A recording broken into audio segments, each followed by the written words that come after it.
down the line you need to. Everybody else Wait. clicks. You Mm-hmm. were there on the 14th and the 28th, but not the 11th.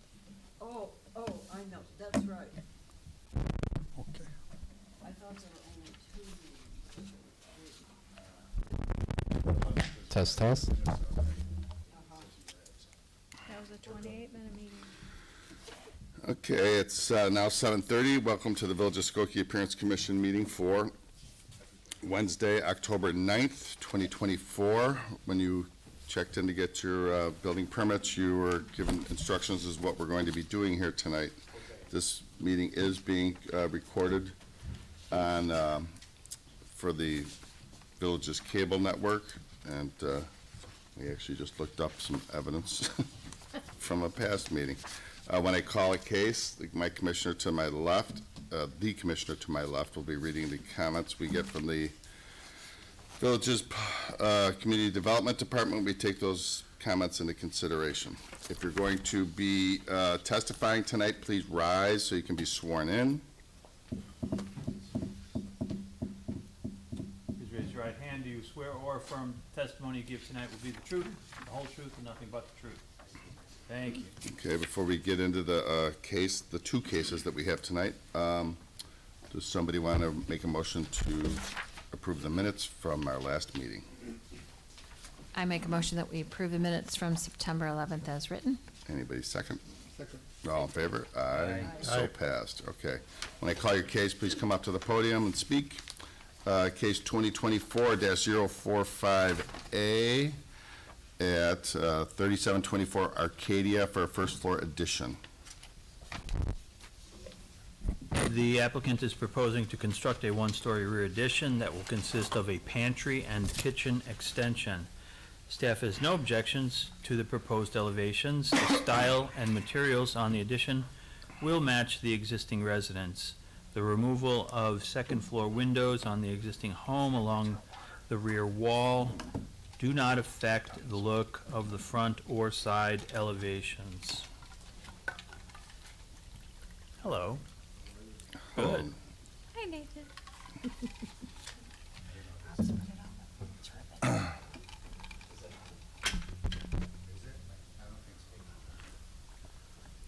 What's your mic number? Oh. Oh.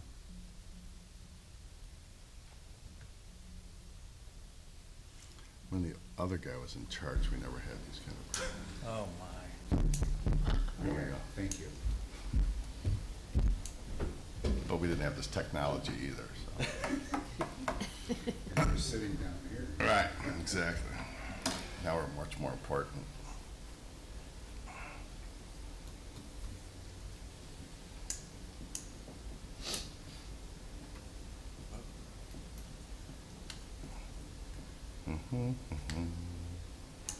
Right there.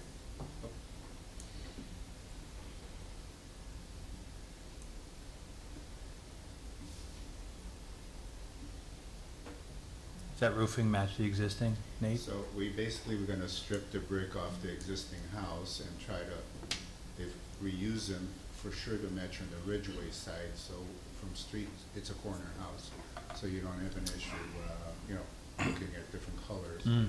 The addition to the, there's an addition there already, which is to the left, that is off by a shade, so whatever color as much brick as we could save, we're gonna reuse to match the existing. The mansard roof is gonna continue and match the same design. Mm-hmm. The two windows that Steph mentioned are in the bathrooms, and we can't avoid that eliminating them. They're facing the rear yard, not the street. That's facing Ridgeway, Mm-hmm. and that's the front. We had a hard time getting a colored one. So the addition is the piece to the left on the top picture. Mm-hmm. Mm-hmm. It would be a kitchen, pantry area addition. Anybody have any comments? It's one hell of a pantry. That's a kitchen and pantry. Yeah, the pantry is, it's impressive. Thank It's you. a lot of Costco paper Somebody want to towels. make a motion? I make a motion to move that a certificate of appropriateness be granted for case number 3724 Arcadia Street, number 2024-045A, as presented. Anybody second? Second. All in favor? Aye. Aye. So passed. Thank you, have a nice evening. You too. Thanks. Moving on to our final case, case 2024-047A at 9407 Ewing Avenue, a second floor addition. The applicant is proposing to construct a second floor addition above the front portion of the existing split-level residence. Staff is not supportive of the proposed elevations. The addition makes the front elevation appear top-heavy because the second floor appears bulkier and taller than the first floor. Staff would like to see the addition have a higher pitched roof so the second floor does not appear as heavy. The applicant will need to clarify that the color of the proposed shake siding will match the existing brick. Staff recommends a cementitious material on the addition with a color that matches the existing brick. Hello. Good evening. Hey, I'm Ken Haslip. Oh my And are gosh, you- it's been a long time. It has.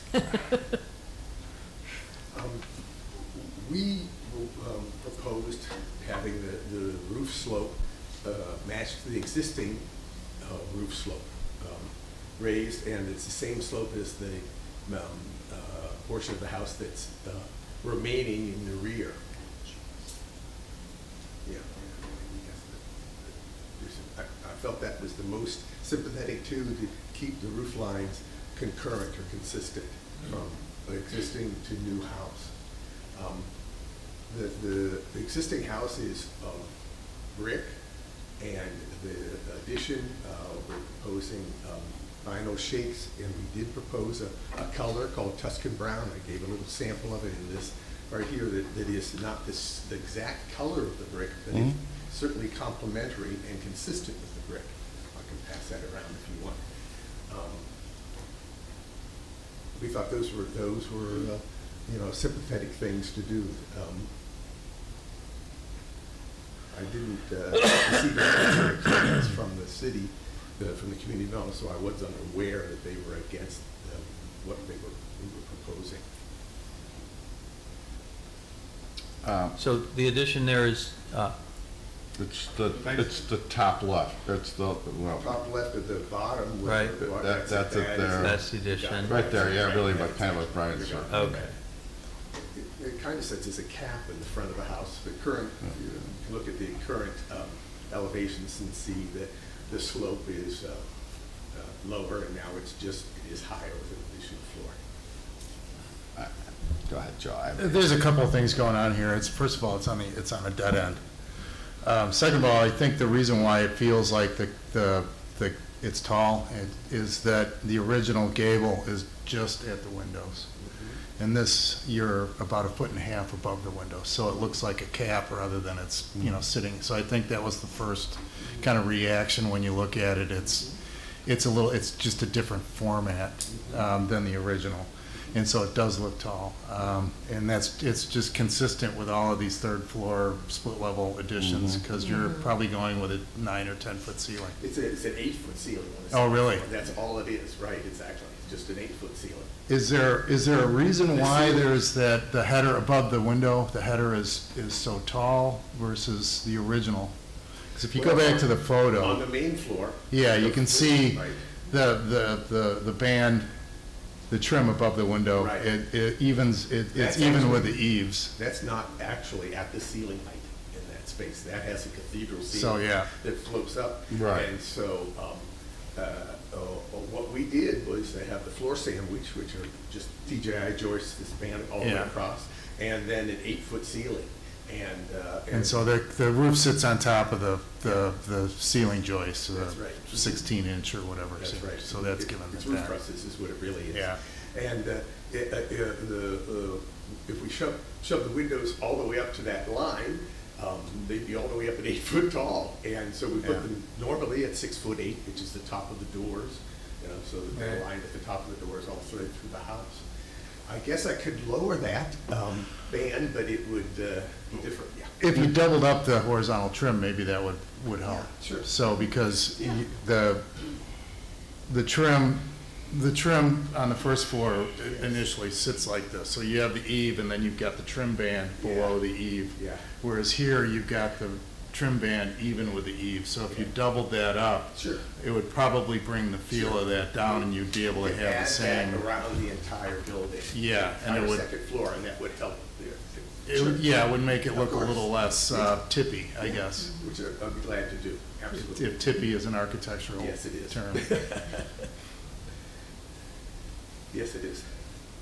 And that little window on the gable, You know, it's just to keep it from being, just it's add a little bit. it actually is a of- real window. It is. Yeah, Yes. it looks fine. Yeah, it's a real. I just wanted to make sure it wasn't one of those tack-on No. five-pon. Real Marvin windows. Okay. That's Okay. it. Right, exactly. Brian, go back to the photo, please, if you would. And so you have, you could zoom in, fine. And the color of the shingles and the siding? Can I pass it to you? Or Sure. write it Yeah, down, or- that'd be great. It might be up on that, I don't know, but on the third page, I marked the color right there. It's called rustic brown. There's actually two colors of brick on this house, believe it or not. It doesn't show that very well, and even the photographs that show, the back addition is a slightly darker, kind of a tan brick, and the front is white. It doesn't, it tells out a little bit in that one elevator, the dark, the back is dark, there's two colors of existing brick on the house. And hard to zero in there, I know, but it's a rustic brown. We looked at the different colors of shapes, and we thought that was the most consistent with the two brick colors that were existing there. So you're trying to match two brick colors at the same time. So the windows are different. The Are they changing the ones on the first floor? They are not. None of the windows in the existing So houses why wouldn't the remain. second floor match the first and be more casement-like? Well, to be honest with you, the owners preferred the double hung windows, and they would like to eventually change the entire house to the double hung windows, but they're not doing that at this time. This is Okay. here. So we're trying to take one just know it's partial odd to have partial a- step through there. So I it's just a see dead end. the Montans as kind of, looks different to me. The windows, top to bottom. They look a little All I ask is that you consider the fact that they get the existing windows, which are the original windows, so they're, 1960s windows. Sure. Changed over. They just don't have the money to do it right now. Okay, makes sense.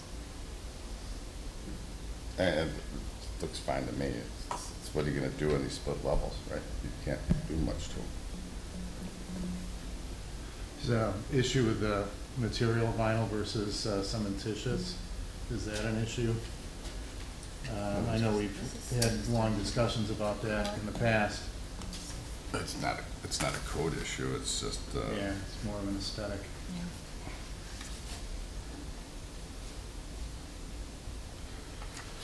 the, but what is the material? Does it say what the material is? I think it's a vinyl. It's a certainty makes it the vinyl shape. Okay. That's exactly right. Okay. And that's what that color chart Okay. is from. I actually think that product has gotten a lot better over the Mhm. years, and it's not like it used to be.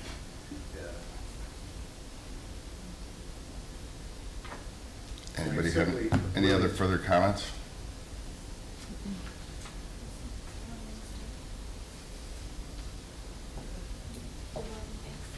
Joe, you look like you're thinking.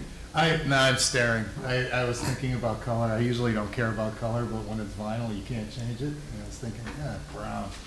But that's. Well, it's not really, It's, I don't not, have, it's not like the, I don't you know, have an it's issue a with little color. lighter I think color than the color is- regular. is everybody's taste. Did you want to make the motion since you had the comment about the double banding on the horizontal trim? You're gonna make me relive that. Okay. Willing to do. I am. And tippy, don't forget the word tippy. All right. All right, I move that a certificate of appropriateness be granted for case number 2024-047A at 9407 Ewing Avenue with the addition of a trim board placed below the existing eave, or the proposed eave and trim board on the new third level. Anybody second? Second. All in favor? Aye. Any opposed? No opposed, so passed. Thank you All very right, much. good luck. Appreciate it a lot. Yep. Nice to see you Nice to again, see Julie. you. Yeah. And then last piece of business, Brian passed around the meeting dates for next year. It's the second Wednesday every of the month, every month. So there's no movement because of the holidays, so. That said, the meeting is adjourned at 7:45.